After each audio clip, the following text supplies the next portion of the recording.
Good morning. I'm wearing a hat. What do you think? It's because I haven't worked out today. And if you didn't know, my regular job is a fitness instructor and a personal trainer. I have really big muscles. Isn't that cool? I think it's cool when girls have big muscles. So, I'm already here to bring you chapter 1 of Alice in Wonderland. I didn't even announce it. I wasn't planning on recording right now, but I found some time and I'm going to do it. I think you're going to like it. It's wacky, super wacky. If you keep hearing my chair, it drives me crazy. I'm sorry if you hear it. When I move, when I read, I'm so dramatic. And if you hear it, I'm really sorry. Hi, Hopi. Oh, hi, Hopi. I haven't even started reading yet. I'm going to read Alice in Wonderland is the next one. You get to hear it live. How fun! Is it so hot right now where you're at? Maybe? Maybe not? Okay, here we go, Hopi. You and me, Hopi, right here. Chapter 1. Down the Rabbit Hole. Alice was beginning to get very tired of sitting by her sister on the bank and having nothing to do. Once or twice she had peeped into the book her sister was reading, but it had no pictures or conversations in it. And what is the use of a book, thought Alice, without pictures or conversation? So she was considering in her own mind, as well as she could, for the hot day made her very sleepy and stupid, whether the pleasure of making a daisy chain would be worth the trouble of getting up and picking the daisies, when suddenly a white rabbit with pink eyes ran close by her. There was nothing so very remarkable in that, nor did Alice think it so very much out of the way to hear the rabbit say to itself, "Oh dear, I shall be late." When she thought over it afterwards, it occurred to her that she ought to have wondered at this, but at the time it all seemed quite normal. But when the rabbit actually took a watch out of its waistcoat pocket and looked at it, and then hurried on, Alice took out of it, and burning with curiosity, crossed the field after it, and fortunately was just in time to see it pop down a large rabbit hole under the hedge. In another moment, down went Alice after it, never once considering how in the world she was going to get out again. The rabbit hole went straight on like a funnel for some way, and then dipped suddenly down, so suddenly that Alice had not a moment to think about stopping herself before she found herself falling down a very deep well. Either the well was very deep, or she fell very slowly, for she had plenty of time as she went down to look about her, and to wonder what was going to happen next. First, she tried to look down and make out what she was coming to, but it was too dark to see anything. Then she looked at the sides of the well and noticed that they were filled with cupboards and bookshelves. Here and there she saw maps and pictures hung on pegs. She took down a jar from one of the shelves as she passed. It was labelled Orange Marmalade, but to her great disappointment it was empty.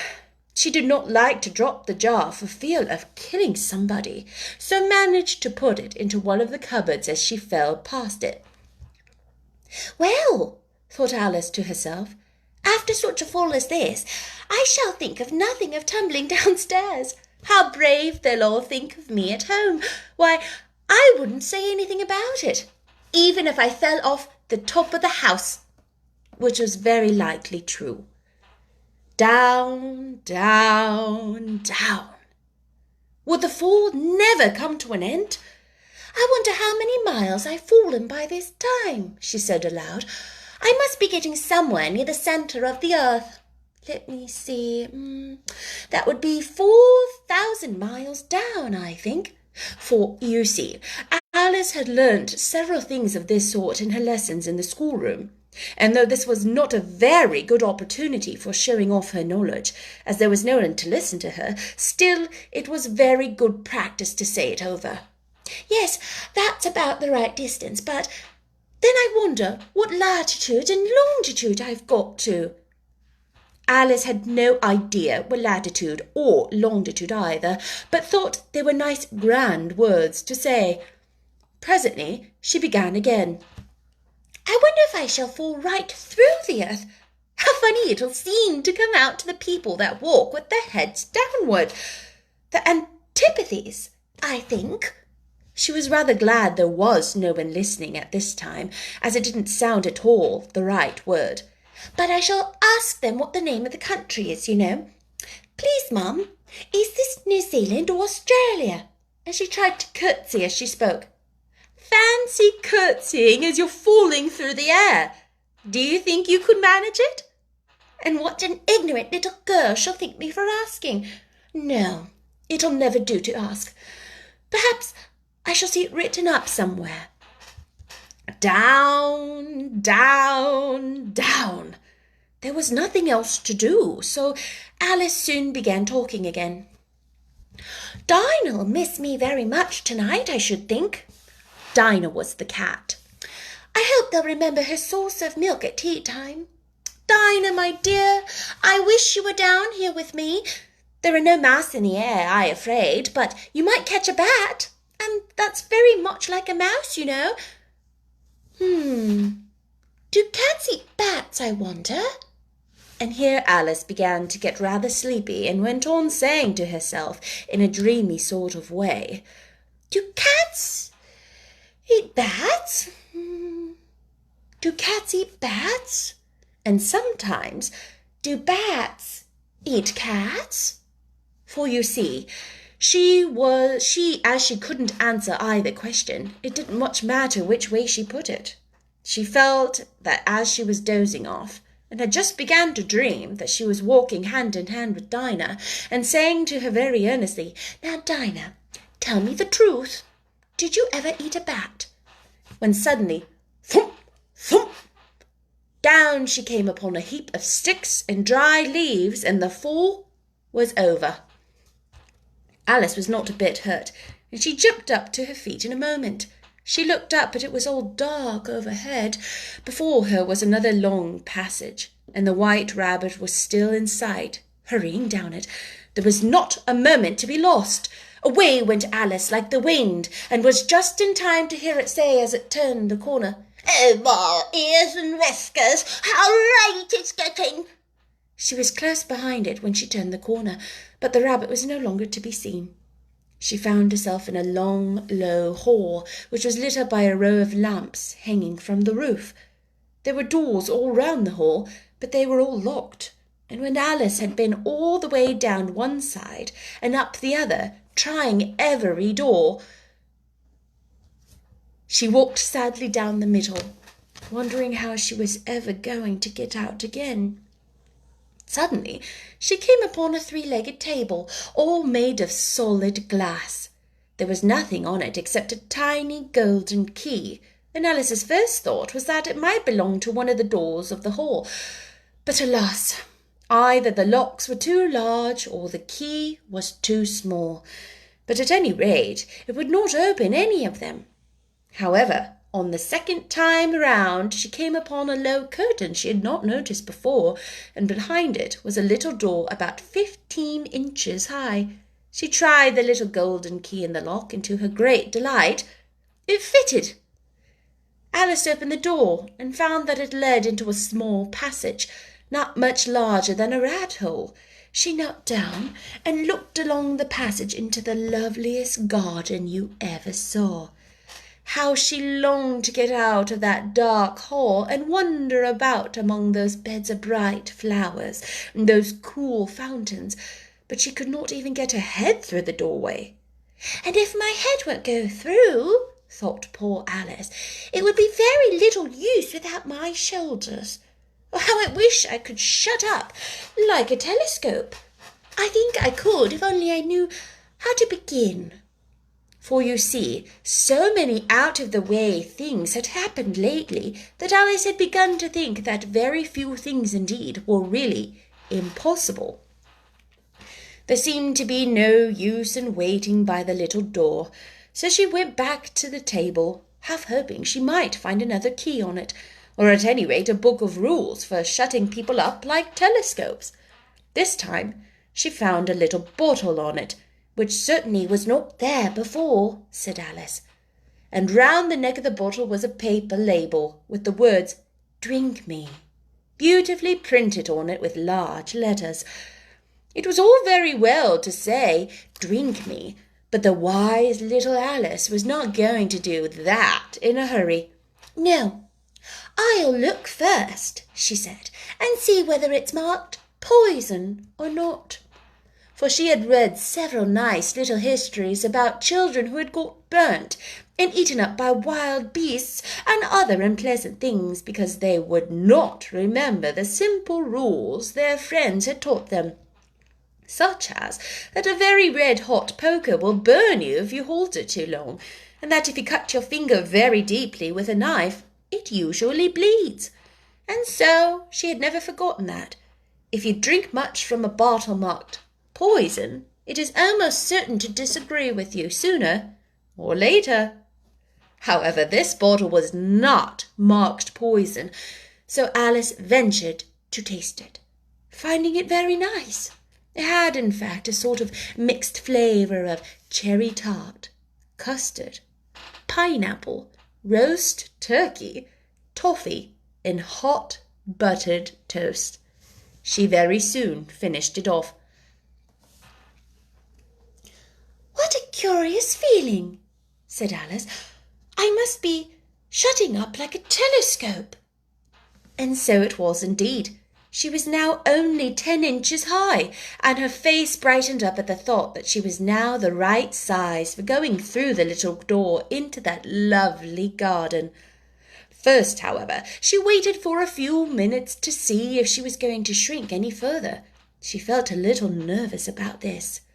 "For it might end, you know," said Alice to herself, "in my going out altogether. Like a candle. I wonder what it would be like." And then she tried to fancy what the flame of a candle is like after the candle is blown out, for she could not remember ever having seen such a thing. After a while, finding that nothing more happened, she decided on going into the garden at once. But, alas for poor Alice! When she got to the door, she found she had forgotten the little golden key, and when she went back to the table for it, she found she could not possibly reach it. She could see it quite plainly through the glass, and she tried her best to climb up one of the legs of the table, but it was too slippery, and when she had tried herself out with trying, the poor little thing sat down and cried. "Come, there's no use in crying like that," said Alice to herself, rather sharply. "I advise you to leave off this minute." She generally gave herself very good advice, though she very seldom followed it, and sometimes she scolded herself so severely as to bring tears into her eyes, and once she remembered trying to box her own ears for having cheated herself in a game of croquet she was playing against herself. For this curious child was very fond of pretending to be two people. "But it's no use now," thought poor Alice, "to pretend to be two people. Why, there's hardly enough room left for me to make one respectable person." Soon her eye fell on the little glass box which was lying under the table. She opened it and found a very small cake, on which the words "Eat me" were written beautifully marked in currants.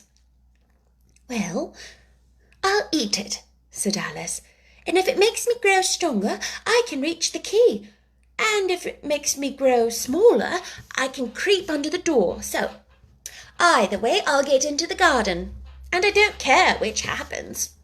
She ate a little bit and said anxiously to herself, "Which way? Which way?" holding a hand on the top of her head to feel which way she was growing. She was quite surprised to find that she remained the same size. To be sure, this generally happens when one eats cake. But Alice had got so much into the way of expecting nothing but out of the way things to happen, that it seemed quite dull and stupid for life to go on in the common way. So she set to work, and very soon finished off the cake. That's chapter 1 of Alice in Wonderland. What do you think? Super fantastical, right? I don't know. What do you think of little Alice's voice? What's tricky is I've had to think of different British accents for young girls lately. And I'm running out of different versions, so this one is just a little more pinched in the throat. Then here was Sarah. Sarah was much deeper and breathier and long drawn out words and phrases, a little bit slower in how she spoke, calm and motherly and nurturing. And then there was, what was her name? Secret Garden, what was her name? What? What's her name? You guys, I forgot. Not Martha. Not Mary. Oh, Mary, duh. Little Miss Mary quite contrary. And Mary sounded like this, so a little bit like Alice, but a little bit more sassy. Remember, she started quite sassy. And in the end, she sounds a lot more like Alice, but more high-pitched. Guys, British accents. So, like, because I have an American English accent, like Northwestern English accent, I can do a whole bunch of different regional American accents. Like, there's a Southern accent, and there's all sorts of different Southern accents. You could sound like the kind of Southern accent that's a little more broken up. This sounds more like butter. And, just a little bit of butter. And, I forget, there used to be some talk show host who talked like this, and she made food, and then she got fired for saying a really bad word. I'm trying to remember. Anyway, so she talks like this. Then you've got, like, Boston, and then you got, like, oh, yeah, like Midwestern, don't you know? Like, I love you, Bobby, don't you know? Oh, I'm from Kansas. And, like, guys, don't take my accents as being, like, top notch. Like, these are just my super not professional impersonations. Or you got, like, Californian, you know what I mean? It's, like, bros and, like, a lot of, like, big open vowels. Like, way back here, it's just, like, more open, and then some other things are way flatter, like with your mouth. Do you know what I mean? I don't know what else. Yes, Paula Deen. That's it, Nicole. Hey, y'all. Paula Deen here, and today we're going to be layering on the butter. So her Southern accent was real flat and very deep in her voice. Like, it wasn't very high-pitched.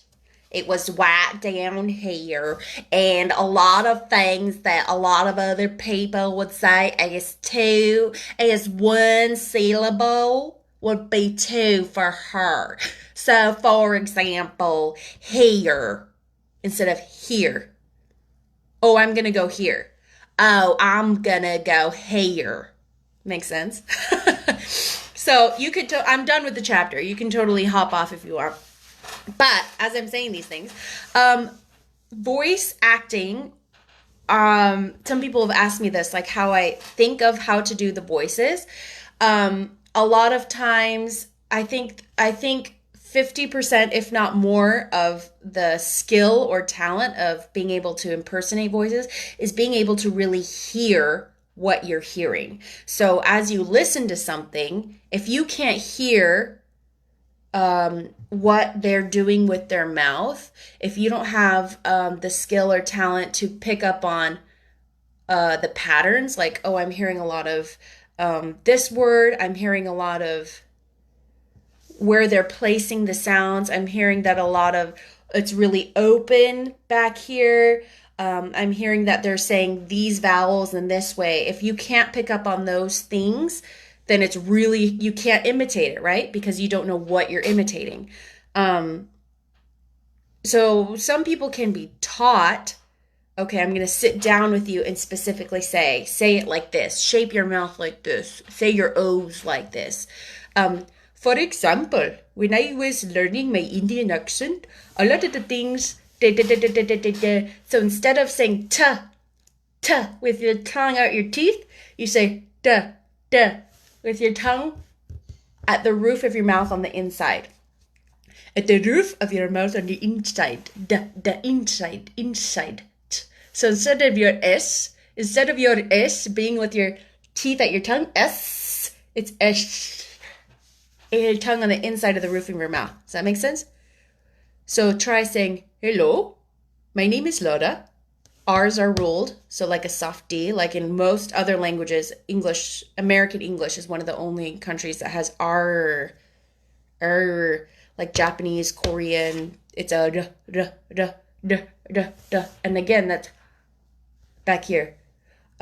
You also want to listen for tone and inflection. So most Indians, not all, it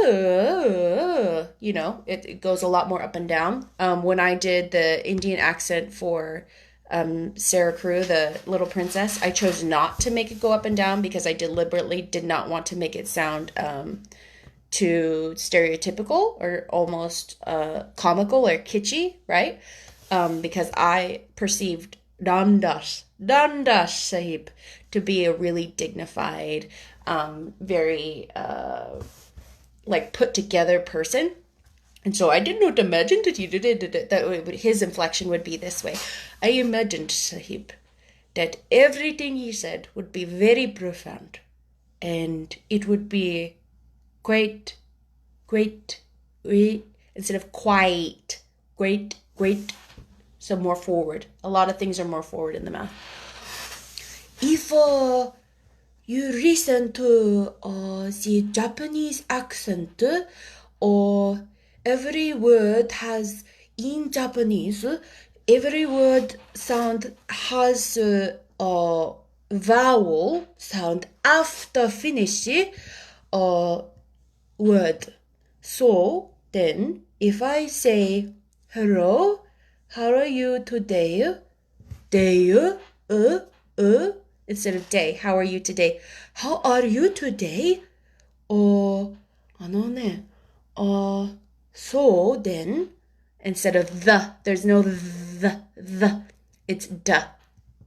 And very sorry, L's are more difficult to say, so a lot of time it be R sound, but it's funny because there's no R sound in Japanese. So R is for L, but R is more like a D. So we used to tease my cousin Ichiro. So I'm half Japanese, by the way. My dad's Japanese. My maiden name is Tamaki. And we used to tease my cousin Ichiro-kun. Ichiro. We would tease him with the hardest words for Japanese people to say in English. And one of them was squirrel, because it has a squirrel, which is not like natural for a Japanese tongue to do. So he'd say squirrel, because all he would hear is like sound. Squall. It says squirrel. Does that make sense? Korean is kind of similar. It's not as tight. Japanese is a little more tight with cheeks going back. Korean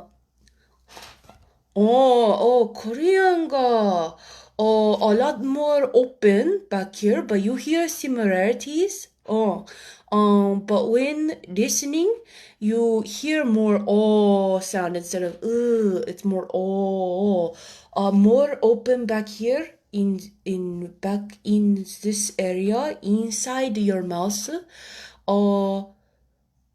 Let me think of any other ones. As you know, my French accent isn't very good. Australian. I have a super hard time with Australian, and let me tell you why.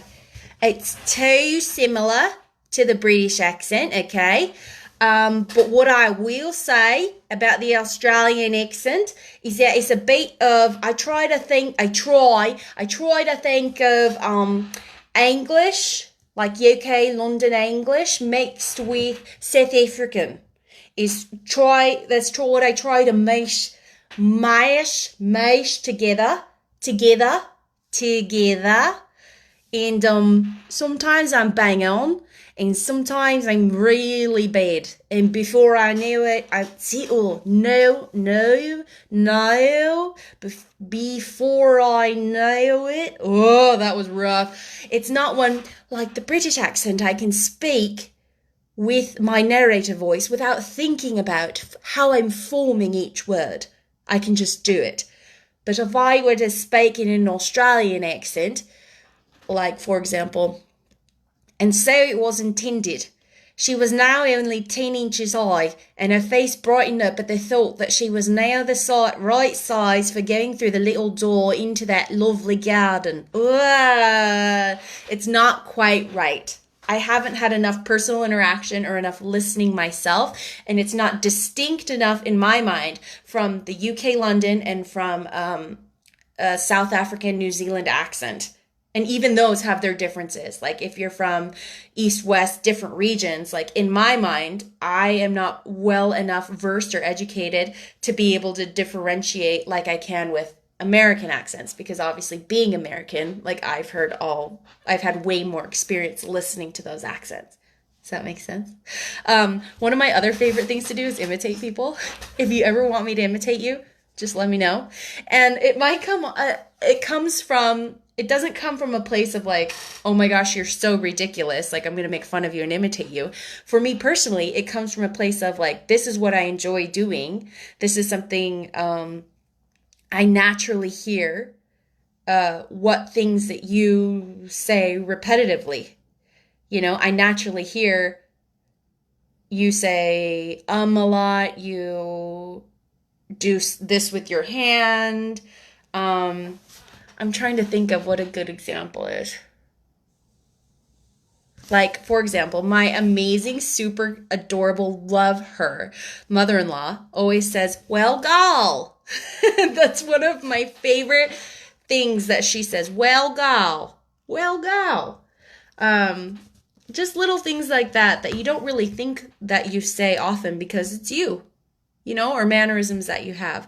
But if you ever dare, and you're willing to not be offended, I will imitate you if you want. For $4.99, you might today. Just kidding. Anyway, I've talked and talked and talked. I thought maybe that would be interesting to you. If it's not, I'm sorry. This chapter was super short, though. I hope you enjoyed Alice in Wonderland. Chapter 2 that I'll bring you tomorrow, maybe I'll do 2 chapters today, we'll see, is called The Pool of Tears.